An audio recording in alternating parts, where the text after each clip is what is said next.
we talk about living, laughing, and loving, the whole thing is, what are you doing here if you're not doing those things? We get older and we forget about the good stuff, don't we? We forget how to live, how to laugh, how to love.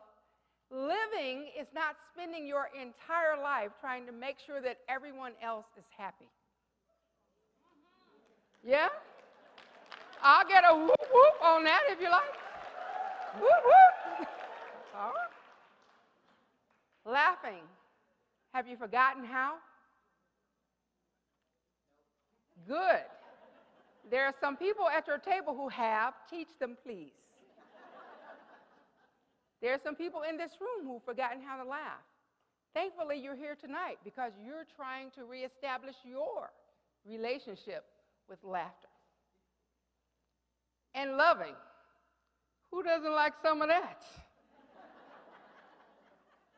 Woo, if you don't, I got some secrets for your child. Robin was talking about sex. Well, let me tell you about sex. The only thing better than sex is that chocolate out there.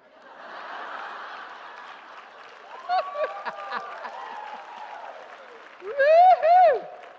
And that's because you can have it anytime and any place. Okay, because, well, you know the rest. Living. I started my life as a little colored girl in the segregated South. Not something that we like to think about, but that was my life. And luckily for me, it was one that helped me understand the opportunities that we have in this life. Some people will say, oh, I feel so sorry for you. What's the Ku Klux Klan chasing you every day? I said, only on Wednesday, but they told us first. They didn't want to catch too many of us. They didn't have a big enough truck. I said, you know, there are bad things that happen every day. When I was a brand new nurse, I thought I had arrived. I had my degree. I was a professional. I was out to save the world. But I had to do it with 2.5 jobs. Salaries sucked. They're a little bit better now, but not much. Where are the administrators out here? You need to pay us more. Exactly. So when I was tired of working 2.5 jobs, never seeing my son, never seeing my family, one night in the middle of a night shift in the burn unit, I got a call from a headhunter, a recruiter, who said, are you tired of working 2.5 jobs, Valda? I said, have you been spying on me? Yes, I am quite tired, actually. He said, why don't you come to work in Saudi Arabia? I said, what you been drinking? You must be crazy. I'm from a small town in the South. You're talking about going to Saudi Arabia? I haven't even been to South Carolina yet. Come on now. So after a while, I thought about it. I talked to my mom. I talked to everyone important in my life. And they all said, well, you know, if you go, you're going to die over there. I said, I'm going to die here pretty soon from working these 2.5 jobs, baby. And anytime I go somewhere in the Middle East or into war-torn Africa, people will say to me, Valda, you're going to die over there. And for the first time in my life, when I said, I'm coming to Ohio, and people say, you're going to die up there. There are lions and tigers and bears. Oh, my.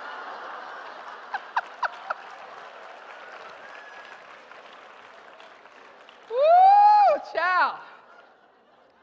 I'm still looking for that little rhesus monkey, but.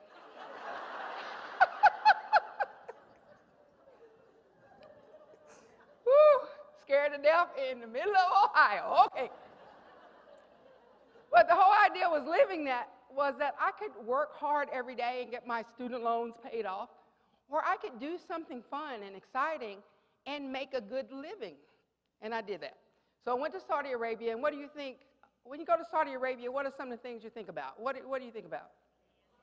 Sand. Come on now, what else? Oh, Lord. See, I couldn't go now in the middle of my thermonuclear events that I personally have. I would just blow up in the middle of the desert. But what else? What about women? Burqas. Well, they usually wear abayas there. The burqas are more likely to be in Afghanistan, but they will cover up. So there are different names for the outfits. But guess what? They're still hot, and they still cover you up. But I said, maybe it'd be okay. So I went to Saudi Arabia. Number one, the people who told me about the place didn't give me good information because I didn't go to the desert. I went to the mountains. Who knew they had mountains in Saudi Arabia? I won't say anything about these news people who don't tell you everything about the things. They tell you what they want you to know. We all know about the 140 degrees in the middle of the day, but we don't know about the mountains. So I went to the mountains. They told me that it would be rough for women, that women don't have any power. And I thought, well, that's not going to work. Even the Klan didn't get that out of me, so I don't know. I don't know. So anyway, I went on over there. And when I got there, I'd been there for a while. I met some beautiful people, some amazing folks. And guess what I found? That people there, like people here, want a couple things. They want to live. They want to laugh. They want to love. They want to make sure that their children have better lives than they have. And they want to be safe and secure.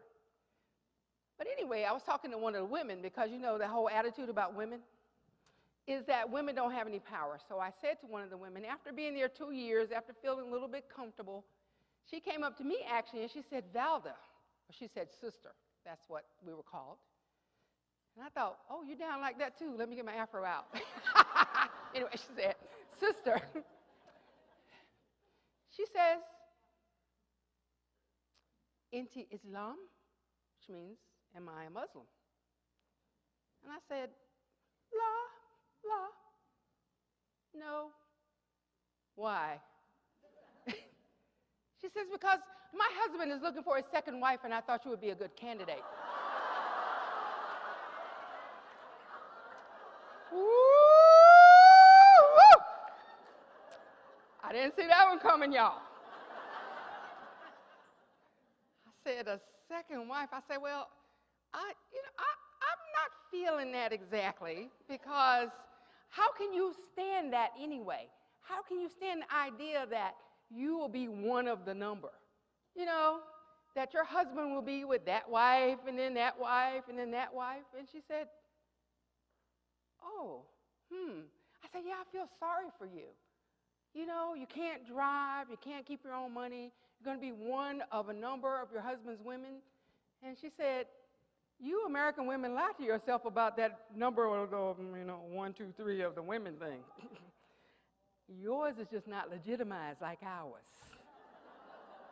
Your husband is tipping around, and mine is just going in the front door. I said, well, dang, you're telling the truth. That's why you guys don't have divorce, because you just do it up front. I'm going to be with her on Monday, you on Wednesday, and her on Friday. Okay, I got that. Well, what's this? Why do you think I'll have strong sons? She says, well, because you're tall. She says, and you have broad shoulders. And you have childbearing hips. And I said, yes, I do. But I can't be in that game with you, girlfriend. You go ahead with it. But we became great friends, and we got to talk about things and about living and how we lived differently, but that we lived well. And so when I said to her, oh, you don't have any independence, you don't have a good life, she says, well, I'm the one who feels sorry for you because I am here and I have a house, a driver, a nanny. I do not have to work. I'm wearing about 50 pounds of gold right now.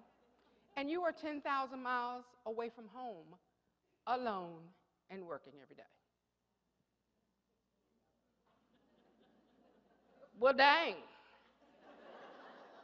She was right again. So it gives you some perspective about life. Here I'm thinking her life isn't too good, and she's thinking that mine is pretty bad. So sometimes you just have to stop and think about your life and what's going on in your life, and think about what's great about it. What's great in your life? Who's great in your life? Who makes you laugh? Who makes you glad to get up every morning? If there isn't someone in there, you need to find them. It doesn't have to be a live, two-legged person. He could be a rhesus monkey looking for a home.